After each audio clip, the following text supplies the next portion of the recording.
அது தெளிவாக நம்ம தெரிஞ்சுக்கணும். கர்த்தர் ஒன்றும் பாம்புல பெட்டி பெட்டி அனுப்புவது கிடையாது. ஹல்லேலூயா. சாவ பேசுறாங்க. மனம் என்ன செஞ்சாங்க? ஆண்டவருக்கு கர்த்தருக்கு விரோதமாக. அடுத்த வசனம் கொஞ்சம் படிங்க. அவர்கள் ஏதோம் தேசத்தில் சுற்றி போகும்படி ஓர் என மலையை விட்டு சிவந்த சமுத்திரத்தின் வழியாக பிரயாணம் பண்ணினார்கள். வழி நிமித்தம் ஜனங்கள்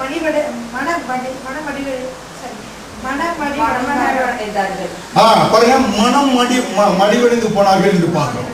அப்ப யாரு சாவ விரும்பினது? யாரு மரணமும் ஜீவன் எங்க இருக்குது? வாயு பலனால் வயிறு திருப்தியாகுமா? ஐயா வனாந்திரத்துல சாகவா வந்து யார் பேசுறது? பேசுனதுனால நினைச்சாங்க செத்தார்கள். ஹல்லேலூயா.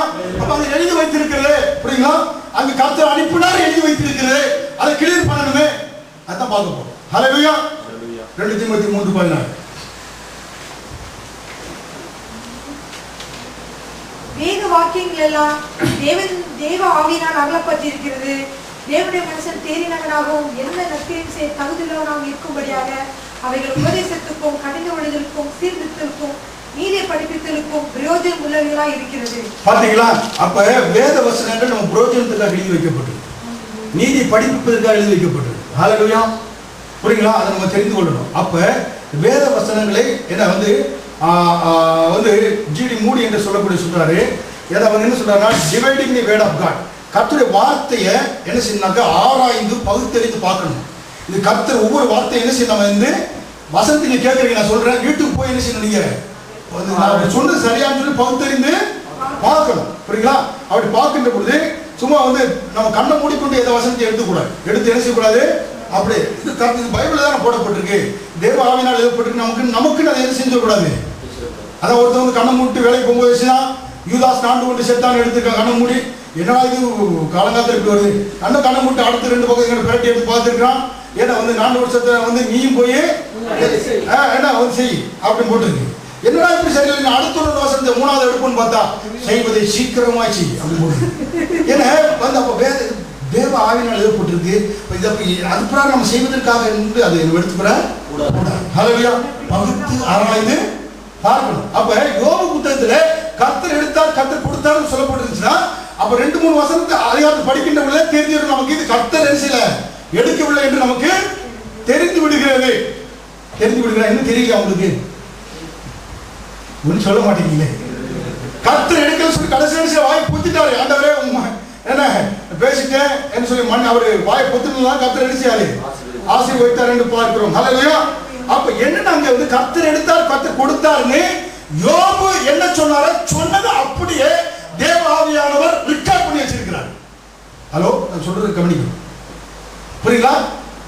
யோபு என்ன சொன்னாரு அப்படின்னு செஞ்சாரு அப்படியே எழுதி வைப்பதற்கு தான் தேவ ஆவியானவர் அப்படியே எழுதி வச்சிருக்கிற வயசு கர்த்தர் எடுப்பவர் அல்ல என்பது நம்ம பின்னாடி நினைச்சாங்க தெரிந்து கொள்கிறோம். அப்ப வேத வசனத்தில் போட்டிருக்கலாம் அப்படின்னா அதை பகுத்தாராய்ந்து பார்த்து இவர் செய்வாரா இவர் சுவாபம் எப்படியா என்பதை மனுஷனும் ஆராய்ந்து பார்க்க வேண்டும். ஹல்லேலூயா. இன்னொன்று உங்களுக்கு சொல்லணும்னாக்க ஒரு இல்லஸ்ட்ரேஷன் மூலம் சொல்ல வச்சுங்க. நான் ஒரு கம்பெனியோட சேர்மனாக இருக்கிறேன். எனக்கு ஒரு செக்ரட்டரி இருக்கிறாங்க. அப்போ போர்டு மீட்டிங் இருக்குது.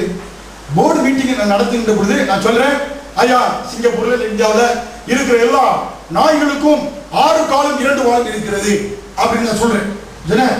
பல காரியங்கள் பேசிருக்கும் போது இப்படி என்ன மிருகங்கள் எல்லாம் பாதுகாக்கணும் இப்படி சொல்லும் போது ஒரு போர்டு மீட்டிங் வச்சோங்க.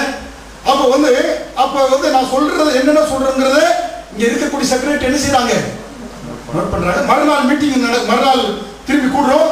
அப்ப நேற்று மீட்டிங்ல என்னென்ன டிஸ்கஸ் பண்ணோம் அந்த மினிட்ஸ் ஆஃப் மீட்டிங்க படிமா எல்லாரும் குடுமா பேப்பர்லன்னா நேற்று சேர்மன் மீட்டிங்ல டிஸ்கஸ் பண்ணும்போது என்ன சொன்னாரு, இந்தியாவில் எல்லா இருக்கிற நாய்களுக்குன்னா 6 காலும் 2 வாலும் இருக்கு என்று சேர்மன் சொன்னாரு. புரியுதா? நான் சொன்னது உண்மையா?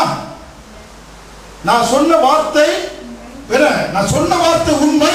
ஆனால் நான் சொன்ன காரியம் உண்மை அல்ல. நான் சொல்றது புரியுங்களா? சொன்ன வார்த்தை உண்மை. ஆனால் எல்லா நாய்களுக்கும் எந்த நாய்க்கும் 6 காலம் 2 வால் இல்லை என்பது உண்மை இல்லை. யோபு கர்த்தர் எடுத்தார் என்று சொன்னது உண்மையா? சொன்னதை ரெக்கார்ட் பண்ணி வச்சிருக்கிறது அது உண்மை. ஆனால் கர்த்தர் எடுக்கவில்லை என்பது அது மாபெரும் உண்மை. ஹல்லேலூயா. உங்களுக்கு கிளியர் ஆச்சா? அப்ப கர்த்தர் வனாந்திரத்துல அவர் அனுப்பினார் என்று சொன்னால் அவர்கிட்ட இல்லாத எப்படி அவர் அனுப்புவாருங்க? ஹல்லேலூயா. புரியுங்களா? அது ஏற்கனவே அங்க கிடந்தது. எங்க கிடந்துச்சு? அவங்க செத்ததுக்கு காரணம் சாவை என்ன செஞ்சாங்க? உன்ன அந்த வேலையை விட்டு வெளியே போயிட்டாங்க. மேகஸ்தவ அக்கினி வெளியே போனதுனால அங்க பாம்பு கடி இங்க இருக்கிறவங்களுக்கு கடிக்கல. ஹல்லேலூயா. என்னையா எங்களுக்கு இந்த சாப்பாடு நினைச்சுனா முணுமுணுத்தாங்க. அது அப்படியே போட்டிருக்கு. அந்த சாப்பாடு இந்த கிடைச்சா எங்கனாச்சும் கிடைக்குமான்னு சொல்லிட்டு வெளியே போனாங்க. இந்த பாதுகாப்பு வளையத்தை விட்டு செத்து போனாங்க. ஹல்லேலூயா. அப்ப அன்றைக்கு அந்த எலியை வைத்த அந்த ஆசிரியர் அவர் சொன்னது அப்படியே அந்த ஆசிரியர் அப்படி ரெக்கார்ட் பண்ணிட்டார். ஹல்லேலூயா. ஆனால் தேவன் அப்படி செய்கிறவர் அல்ல என்று நம்ம தெரியும். ஹல்லேலூயா. வியாதி மூலம் எபிரேயர் 12 படிங்க பிரதர்.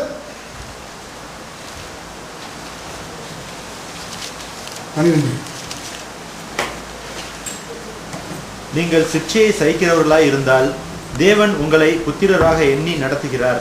தகப்பன் சிற்சியாத புத்திரன் உண்டோ? அப்ப பாருங்க, அப்ப தகப்பன் சிற்சியாத புத்திரன் உண்டோ என்று பார்க்கிறோம். ஹல்லேலூயா.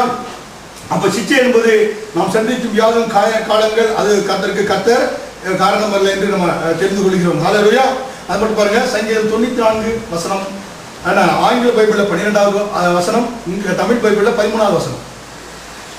சங்கீதம் 94 ஆங்கில பைபிள்ல 12வது வசனம், தமிழ் பைபிள்ல 13வது வசனம். சிட்சித்து உம்முடைய வேதத்தை கொண்டு போதிக்கிற மனுஷன் பாக்கியவான். பாருங்க, சிட்சித்து உமது வேத வசனத்தை கொண்டு போதிக்கிற மனிதன் பாக்கியவான். அப்ப ஆண்டவர் எதை கொண்டு சிட்சிக்கிறாரா?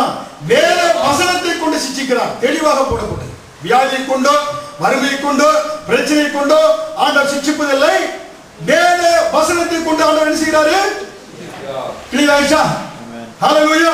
அப்ப சிட்சைக்கு தேவன் காரணர் அல்ல, அவர் வேத வசனத்தின் மூலமாக நம்மை ஆண்டவர் சிட்சிக்கக்கூடியவராக இருக்கிறார். வேத வசனம் தான் நம்ம என்ன செய்கிறது? போதிக்கிறது. வேத வசனத்தின் மூலம் தான் ஆண்டவர் நம்ம என்ன செய்கிறாரு? சீர்படுத்துகிறார். பிள்ளையை நர்ச்சர் பண்ணுவது, பிள்ளையை பேணுவது போல, பிள்ளையை பராமரிப்பது போல. அப்ப கர்த்தர் நல்லவர் என்பது கிளியர் ஆயிடுச்சா? ஹல்லேலூயா. அப்ப பாருங்க, அதான் வாயின் வார்த்தைகள் மிக மிக முக்கியம். ஹல்லேலூயா. வாயில எதனால வருது பேசிட்டு, அப்ப வாயில வார்த்தை விட்டுட்டு அப்ப தும்ப விட்டுட்டு வாழ பிடிக்க முடியாது. ஹல்லேலூயா. ஒரு ஆளை விட்டு பேசிட்டு அது போய் என்ன ஆளை என்ன செய்யும்? நம்ம போல என்ன செய்யும்? அட்டாக் பண்ணிடும்.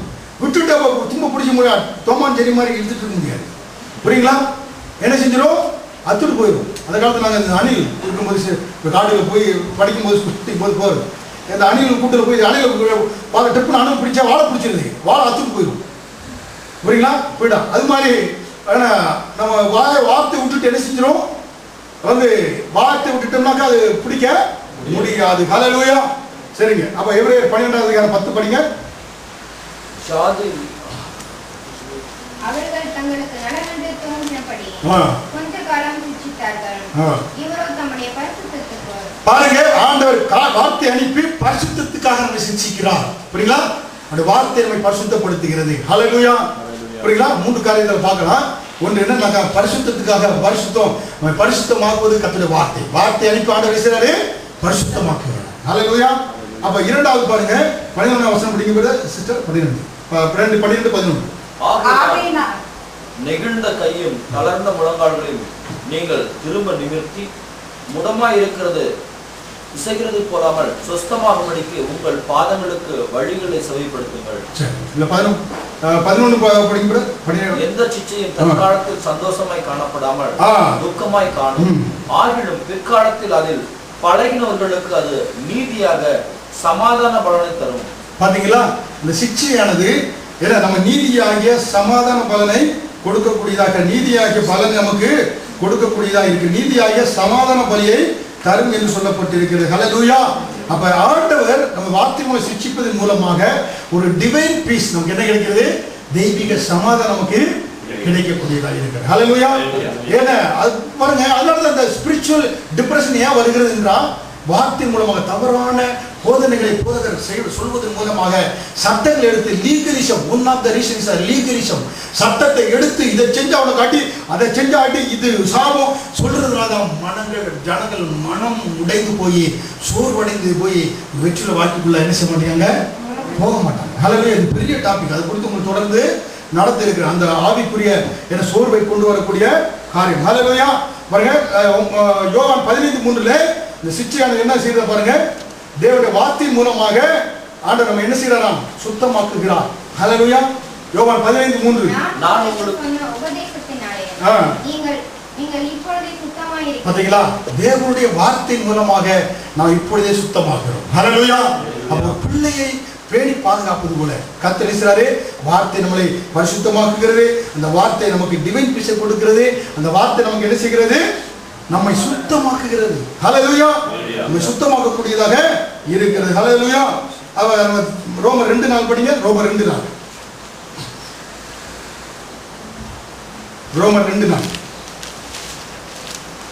அல்லது தேவ தயவு நீ குணப்படும்படிக்கு உன்னை ஏவுகிறது என்று அறியாமல் அவருடைய தயவு பெருமை நீடி சாந்தம் இவைகளின் ஐஸ்வர்யத்தை அசட்டை பண்ணுகிறாயோ?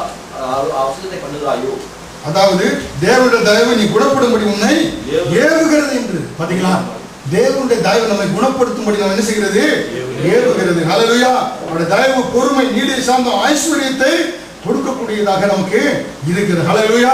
அப்ப இன்றைக்கு கர்த்தர் நம்முடைய ஆண்டவர் நம்மை சிட்சித்து பலார் என்று அடிப்பவர் அல்ல. ஹல்லேலூயா. அதனாலதான் நம்முடைய போதனைகள் எல்லாம் சபையில் திருச்சபையில பிரசங்கம் பண்ணக்கூடியதான் தேடுகிற பிரசங்கம். ஹல்லேலூயா. உங்களை கற்பிக்கிற பிரசங்கம், உங்களை படிப்பிக்கிற பிரசங்கமாக இருக்கக்கூடியதாக இருக்கிறது. ஹல்லேலூயா. அது கிருபை நிறைந்த பிரசங்கம் இருக்கிறது. ஏனென்றால் நம்முடைய ஆண்டவர் அப்படிப்பட்டவராக இருக்கிறார். ஹல்லேலூயா. இதை நம்ம தெரிந்து கொள்ள வேண்டியது அவசியமாக இருக்கிறது. ஏனென்றால் நம்முடைய ஆண்டவர் வாக்கு மாறாதவர். ஹல்லேலூயா. புரியுங்களா? அதனால கர்த்தர் நல்லவர் என்பதை என் வாழ்க்கையில அறிந்து கொண்டது. கர்த்தருக்குள் நான் யார், எனக்கு என்ன கொடுக்கப்பட்டிருக்கு, என்னால் என்ன செய்ய முடியும். அதான் என் வாழ்க்கையில் ஒரு பெரிய வாழ்க்கையில் ஒரு மாற்றத்தை முண்டு வருவது மட்டுமல்ல, கர்த்தர் நல்லவர் என்ற ஒரு காரியம் இன்னும் ஆண்டவரை அறிந்து கொள்வதற்கு என்ன செய்து உதவி செய்யக்கூடியதாக இருந்தது. ஹல்லேலூயா. அதான் பிலேயாம் சொல்றான் பாருங்க. பிலேயாம் என்ற கள்ளத்தீர்க்கதரிசி காசை வாங்கிட்டு இஸ்ரவேல் ஜனங்களை என்ன சபைக்கு வருகின்ற பொழுது அவன் வாயை திறக்கிறான். என்ன வருகிறது? நல்ல வார்த்தை வரல. புரியுங்களா? நல்ல வார்த்தை வருகிறது. சபைக்கும்படி சொல்றான். அந்த மாணவர்கள் சபைக்கு நான் எடுத்தேன், ஆனா ஆசீர்வாதம் வாயிலிருந்து நம்ம யாரு? கர்த்தருக்குள் நாம் யாரு? நம்ம யாரும் சபைக்கு நினைச்சா கூட என்ன செய்ய முடியாது. கிறிஸ்துவுக்கு நாம் யார் என்பது புரிஞ்சா? கிறிஸ்துவுக்கு நாம் யார், நமக்கு என்ன கொடுக்கப்பட்டிருக்கு, நம்ம என்ன செய்ய முடியும்? கர்த்தர் நல்லவராகவே இருக்கிறார். ஹல்லேலூயா. நமக்கு விரோதமா எந்த இதுவும் ஆயுதம் வராது. ஹல்லேலூயா. அதனால இஸ்ரவேலுக்கு விரோதமான மந்திரம் இல்லை, குறி சொல்வதும் இல்லை. ஹல்லேலூயா. இஸ்ரவேலை காக்கிறவர் உறங்குவதும் இல்லை, பொய் சொல்ல. அதுக்கு முன்னால போட்டு வசனம் போட்டுருக்கு, பொய் சொல்ல என்ன போட்டுருக்கு, பொய் சொல்ல அவர் மனிதன். 19 வசனம் போட்டிருக்கு, பொய் சொல்ல மனிதன். மனம் மாற அவர் மனுபுத்திரன். ஹல்லேலூயா. அப்ப நம்ம ஆண்டவர் அப்படிப்பட்டவராக இருக்கிறார். கர்த்தர் நல்லவர் என்று தெரிஞ்சுச்சா? சிட்சி ஆண்டவர் அனுப்புவது. ஹல்லேலூயா.